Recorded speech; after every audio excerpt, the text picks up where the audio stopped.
Hello, and welcome back to Kinsley Custom Guitars. I apologize for the delay in the video, but it was Christmas and I also got engaged, so I feel like those are pretty valid reasons for delaying an upload of a video or even a filming of a video, which is the case in this situation. Today we are going to go ahead and put some strings on the guitar. We are going to set it up and we're going to play around with it for a little bit. So I'll cut to a time lapse of stringing the guitar and then we'll kind of get into the nitty-gritty details of the setup.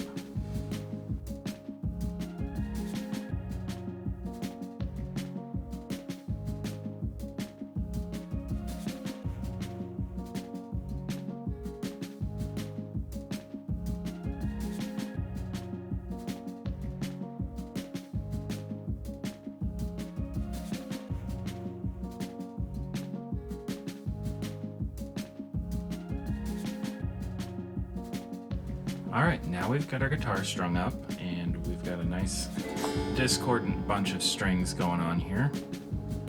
And first things first, before we do anything else, is we need to tune it.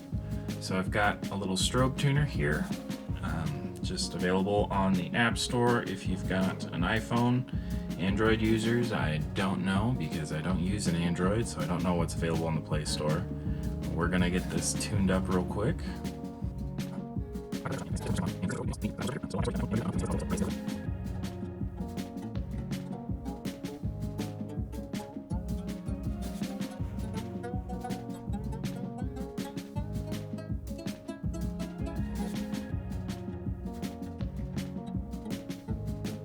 All right, close enough.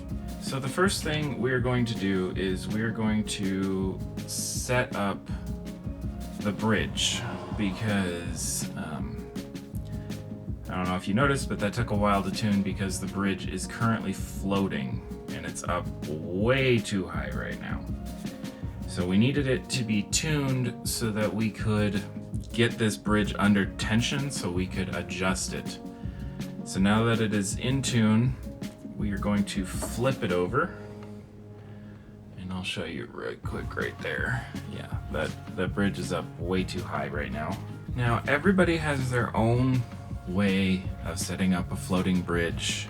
Mine's no different, but I have this 1/4 inch Allen key and I like to get it set to just where it can barely hold on to this. Like there's a little bit of tension, but you can slide it in and out pretty easily. That's how I like to have my floating bridges set up. Lots of other people on YouTube use different measurements, different methodologies, but I've found for my play style that this 1/4 inch Allen is an excellent gauge for where that needs to be. So I've gone ahead and adjusted these screw heights down to where this just barely comes in and out, and that is perfect for my playing. Your results may vary. You'll have to fiddle with your bridge a little more to see where exactly you like it if you go ahead and do a floating tremolo system, but that's how I like my Stratocasters set up. So we're gonna flip it back over and we're gonna tune it again to get ready for the next step. Lots and lots of tuning will be in this video.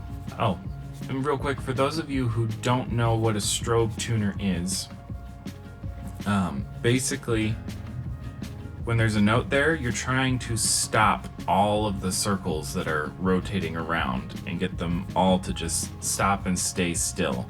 This one's handy because it also has the little bar along the bottom here, so you kind of get an idea of where it is, but most strobe tuners won't have that bar. It will just be the spinning circles or something similar to that, and the goal is to stop all the circles from spinning or get as close to it as you possibly can. It's a stringed instrument. It's never going to be perfectly in tune. Okay, that's back in tune. So next step, we are going to be using the train methodology, which is tune, relief, action, intonation, and nut. So we just did the tuning, Now we are going to do the relief of the neck on a fender that is a 3/16 Allen.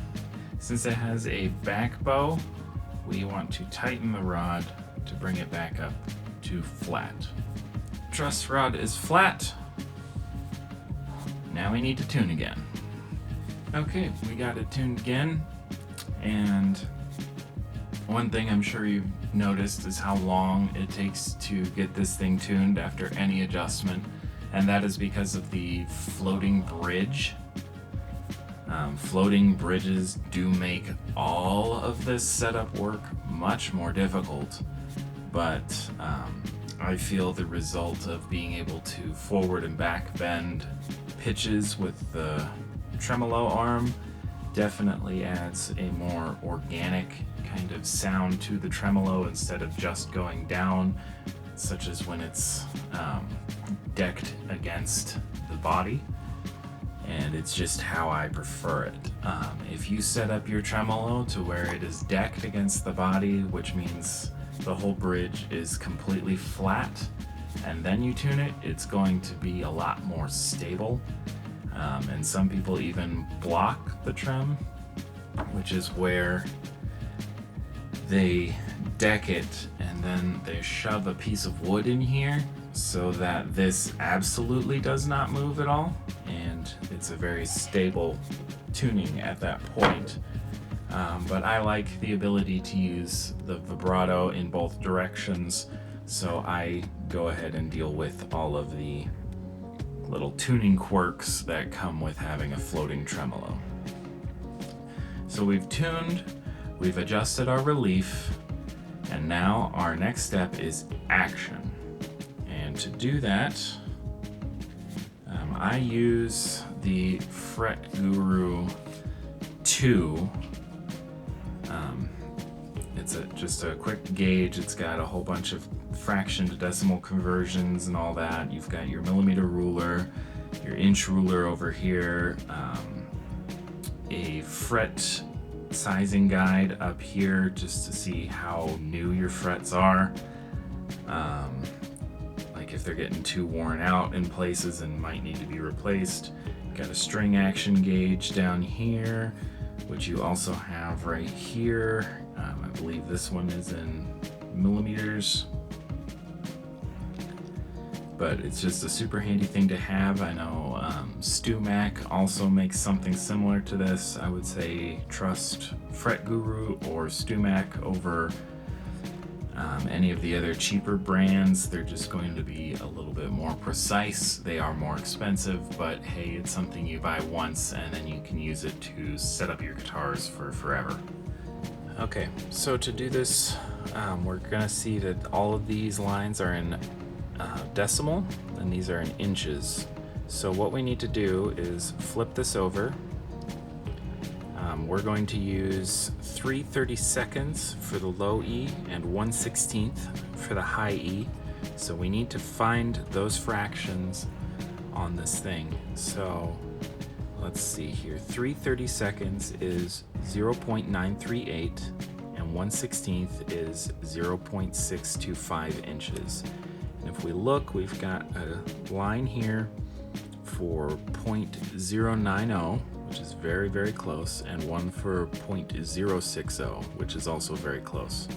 So we need the 0.060 line and the 0.090 line.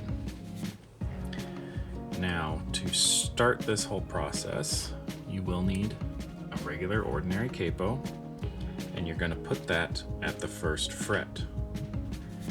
This takes the nut out of the equation for setting the string height. Now you're going to put it up on its side. I don't know if I'm going to be able to do this on camera. I'll probably have to do it off camera. But right over here at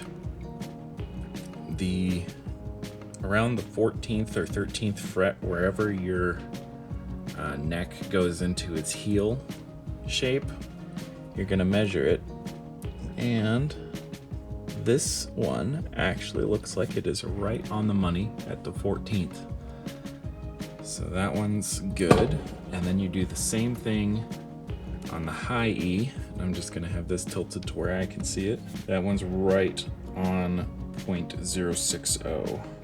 So both of these outer ones are right on the money. And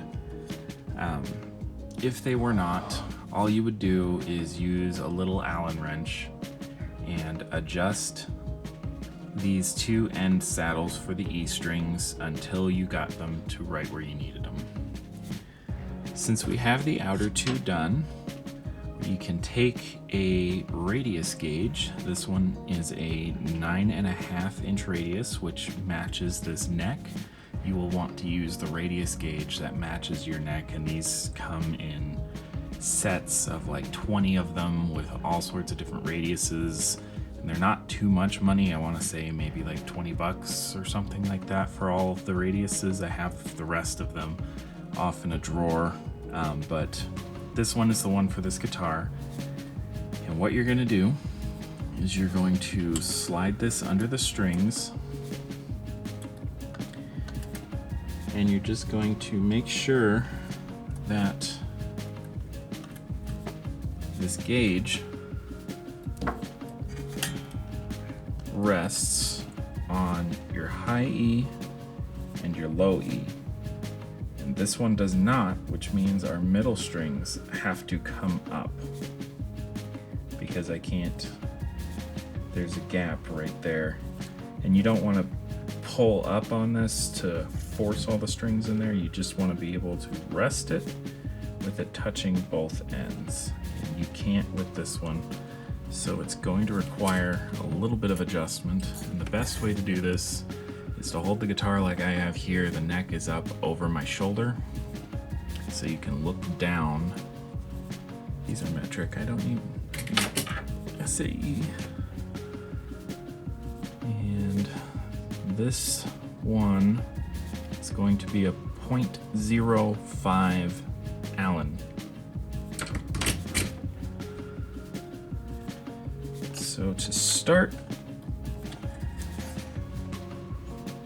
I'm gonna get a radius gauge in there. Let's see which one it's hitting on, and it looks like it's probably the B and the G.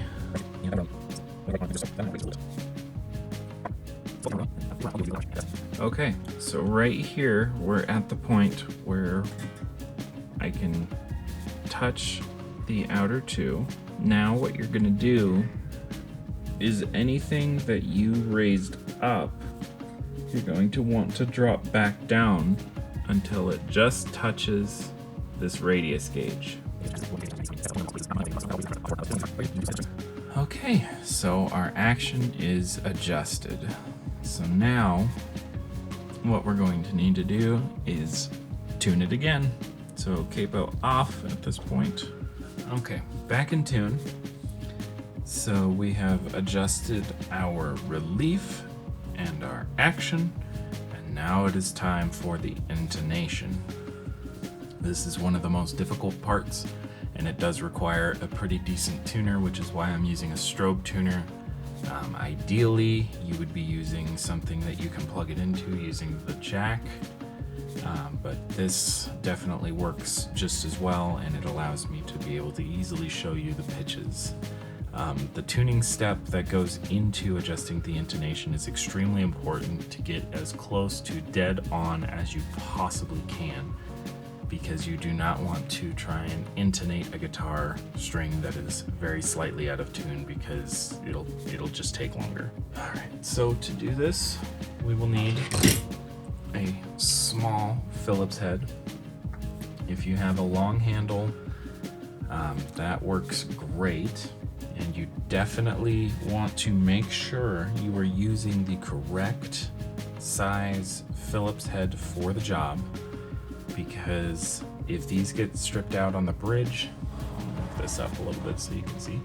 If these get stripped out on the bridge, they are very difficult to get back out, and you won't be able to adjust the intonation of your guitar, which you will need to do on the regular as you do setups. Every time you change a string gauge, you should do a full setup to compensate for the differences in tension and where the intonation is going to lie. So we'll go ahead and move this guy right up here, where it's visible again. So to do an intonation, you want to do the open string. Make sure it's in tune. And we are sharp. So when you're sharp, you want to lengthen the string. So we're going to pull this saddle back. Tune your string again. And check again. Still sharp. So we're going to pull it in some more and check again. Super tedious process. I'll probably just time lapse it, but you'll do the same exact thing for every string going down. And since the bridge is floating, I'll probably have to check and adjust them each a little bit as I finish up and get it all perfect, so I'll be right back. Alright, I ended up having to cut most of that time lapse because with the nature of the floating bridge, it made getting the intonation pretty difficult, and after I got it, I ended up having to readjust the neck again because the fretboard was extremely buzzy, and then I had to redo the entire thing. So I just did that all off camera. There's also about 2 weeks in between this part and what you saw previously because I ended up getting sick, and I've also had some family members in the hospital. Like, it's just been some crazy time. So today we are going to put the finishing touches on this and hopefully get into a little bit of a sound demonstration. So the last thing that needs to be done, as I knock over the paper towels, is installing the back plate. Alright, and this one did not come with a back plate, so this is the brand new plate with our additional screws. So I'll need 6 of these, and then I will put the rest of them probably just in my spare screw drawer. Just put these in real quick. And no, I have not gotten around to fixing that chip yet.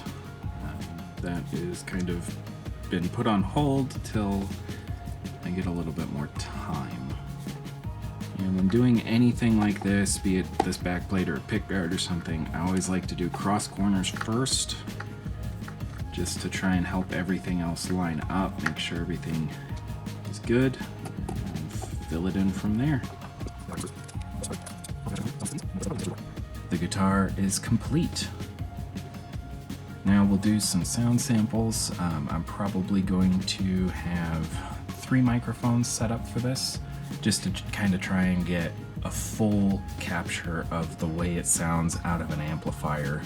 I could just plug it directly into my Scarlett, but that really doesn't do a whole lot with telling you how it sounds, because obviously it can be edited any which way in GarageBand or Ableton or whatever software with any number of plugins. So I'm gonna go for a real sound. I'm not gonna put any pedals in front of the amplifiers I'm going to test it with. It's just going to be straight into the amp, and we'll see how it sounds.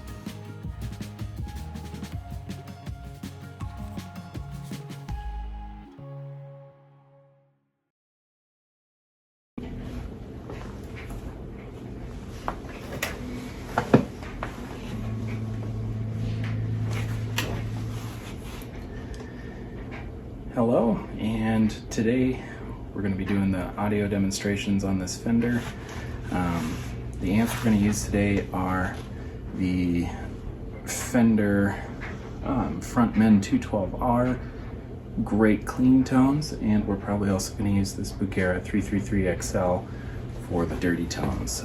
Currently mic'd up is the 212, and we'll go ahead and get some playing captured.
What did you guys think of that sound demonstration? I think it's the most Strat sounding Strat that I have, and possibly have ever heard in person.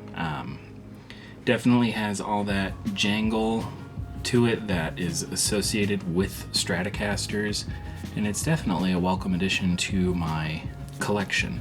It does not sound anything like the single coils I have made for Stratocasters. I specifically wound them to take a lot of that super bright jangliness out of them and get them a little bit more warm and mellow, so I'll definitely be bouncing back and forth between the Strat we just repaired and another cheap Chinese one that I put some of my pickups in.